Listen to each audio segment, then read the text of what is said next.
Don't let out the queen early, otherwise you will end up losing your queen too early. Okay. Then let's suppose opponent plays e4 and you play d5. The Scandinavian opponent captures the pawn and you will capture with the queen. And opponent attacks your queen with the knight.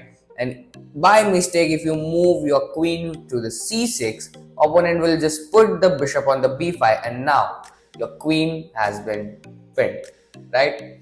So now there is no way to get rid of this pin, so you have to capture the bishop. Opponent captures your queen and you will end up losing the queen, the 9 points.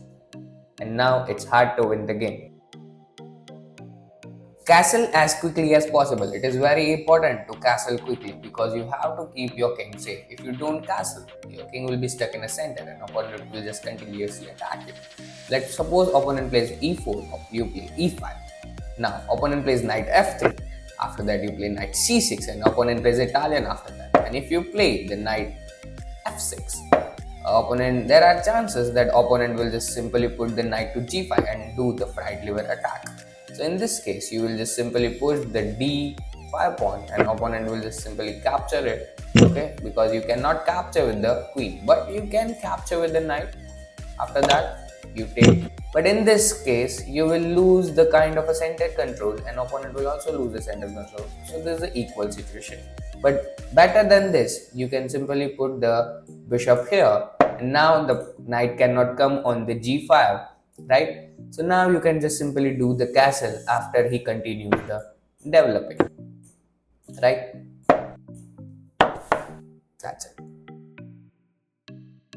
Don't ever ignore the opponent's threat. Here the rook gives check to the king, king moves to the e7 and this is a simple threat if rook comes to the d2. And here if white ignores this and come on the d2 to save the pawn, he will lose the game.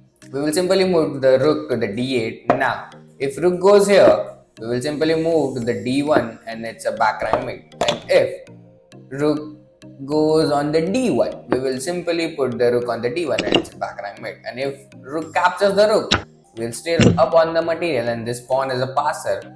Now we're gonna win this game after killing these 2 pawns. So don't ever ignore the opponent's threat. Don't let the piece unprotected in a game, otherwise you will end up losing the piece. Right now the f7 pawn is unprotected and knight is attacking it. So if you move some other pawn, you will end up losing this f7 pawn. But if you move this f6 pawn here, you are attacking the knight and yet you save the pawn. So don't ever let the piece unprotected in a game. Hope you like this video. For more chess tricks and chess tips, subscribe to the Dhyan Chess Academy.